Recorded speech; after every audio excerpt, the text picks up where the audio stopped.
vele ziyongena bese ngifuna uswazi sengibashaya ngithi ngizokweba lapha ekhaya ngoba ngiyabona basuba bakhona ishaya lo mjadana awu abesethe hawu baba yini ushayelani na ngiyakutshonephi bese ngiyadumala sengiyasula ningabaphi na singabasenamba nindelani na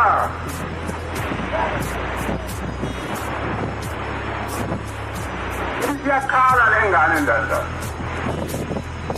asekhuluma lo mfana esetizi asinababa asinamama asinagogo asinakudla asinangubo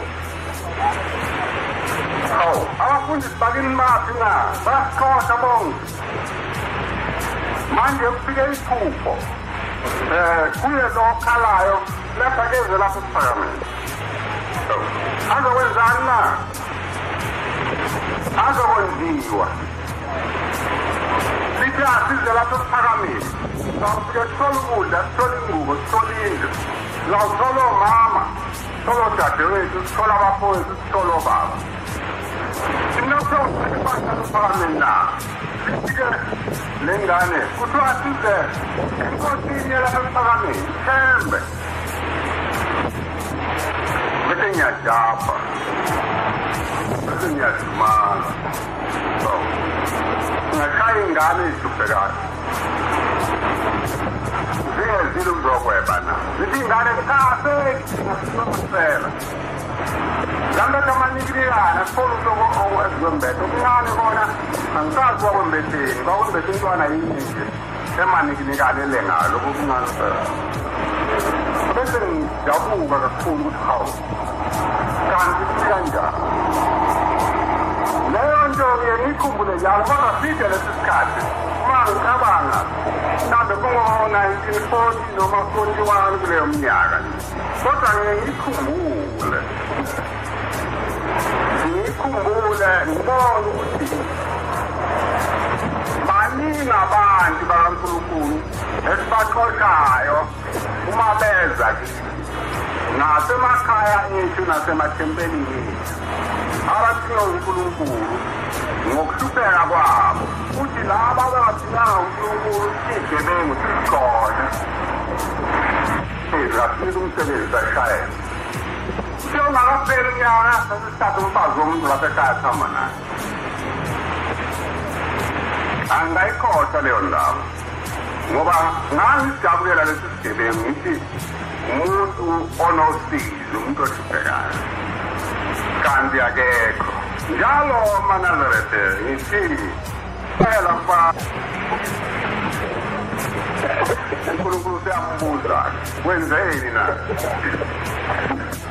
uphi umnayo wakho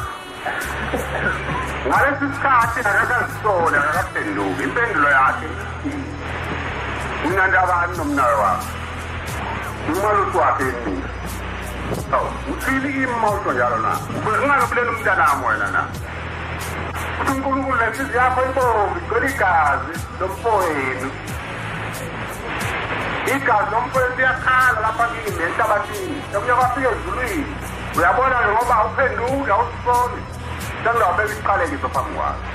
bonke abantu abakubonayo bokushaya omunye akushaya ngeke omunye akushaya ngenduku omunye akwazi ngomkhonto kodwa bakubulala uyoba ukuzikela njengenyamazane bengakwazi ngawusoze waphumula waqala ukukhanya kwasifona wathi iNkosi ngiyadabuka impela ngimbulela umnayo wami benginomona ngomthanda kakhulu manje ngimbulela ngiyathelele ngizawuhlaphi uNkulunkulu wayesemthethelele kodwa wazipha yena uNkulunkulu banentantaka abantu maNazaretha njengoba silapha nje abathanda ukusikhipha kuShembe oyathi noma onile inhliziyo yakhe ile novalo isikhona athi ngonile Nkosi ebusweni bakhona besiseni kusho njalo indodana yolahleke bengikhuluma ngayo ngonile baba kuwe ngonile emhlabeni ngonile mane ntanta kabantu abanjalo abaye bangasithi kuShembe ngokuthi anginandaba asithatha angoneli lutho lapho ephakame ngibona nangokuhleka nokuhleka kwakho uma kweqile uyona nokukhuluma kwakho uma kuphakama kakhulu uyona nokuhamba kwakho uyona noma lokuhle kakhulu noma uShembe bekuthanda kangakanani uzadumala uma ukhuluma izinto ezingelutho ezimbi ngaye nakho lokho kuyakudumala ngifunde incwadi ekhuluma ngamadoda amabili engiyiphathwe njengegama kuthiwa kwakhona umuntu iNkosi enkulu igama lakhe unebukadinezana kwase kuthi laba bantu bakaNkulunkulu abanjengani nje bahlubuka kuNkulunkulu uNkulunkulu wabo phela bakhonza isithombe wenza isithombe esikhulu oDaniel nabanye wathi abakhonze sona uNkulunkulu kwamcunula lo wasikhumeza uyise waloo ndoda esikhulume ngayo uBelishazar waziqhenya kakhulu kanti wayeyiNkosi nomenqoba abaYisrayeli wayesiqhenya kakhulu akabe sasabanga ukuthi kukhona omunye umuntu akabe samazi uNkulunkulu ukuthi ukhona wayesethi mina nguNkulunkulu wakho umuzi omkhulu wakho izinto ezinkulu wakho isitezi ezinkulu wakho umuzi omkhulu kwakwelibhoklo kwangalina wayakhwele phezulu lapha endlini yakhe unaso isitezi esingaka naka imali njengeyami nazi inkomo ezingalezani naba abafazi abanjengabantu hayi mina uNkulunkulu kuthiwa-ke uNkulunkulu ungwaloko wase suka wayesempa inhliziyo yesilwane wayikhipha inhliziyo yomuntu wayesefake esilwane uNkulunkulu njalo wamaNazaretha uma ulokwenza ububi ngenkani uyayisusa le nhliziyo kaShembe ayisuse le nhliziyo yasezulwini kuwe uma ethanda asifake inhliziyo yenkani noma ngenja noma ngengulube uma sekunjalo-ke ukude kwabuyela endleleni yomuntu uzawukwenza zonke izinto ezimbi ngenkani uzawukhuluma zonke izinto ezimbi ngenkani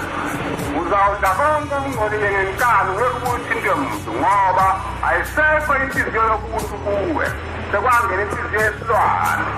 uma ethanda kufake ukufele uma ethanda kufake ukuthanda imithi akho mntu ngobekuthanda ukuthi umuntu ungawudli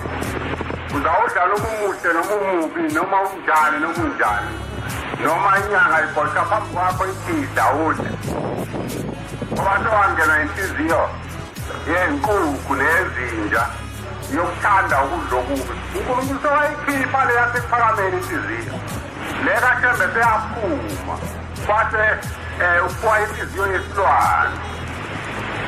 isho njalo le ncwadi esiyifundile ithi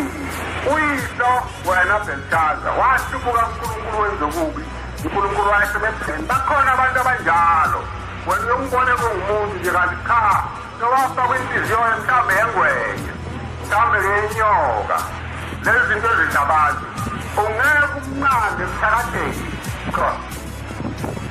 ungeke umkhiphe ekubulaleni abantu ngoba sekwangena inhliziyo kaSathane kwesilwane esibulala abantu omnye kungena inhliziyo yemfene omnye kungena inhliziyo yenkawu ongena inhliziyo yenkawu umbone ngokweba engalesaba namahloni neminikelo leyesonto uma kunikelo SHEMBE yena kunenhliziyo yenkawu yokweba yemfene le kanje lenhliziyo seyaphuma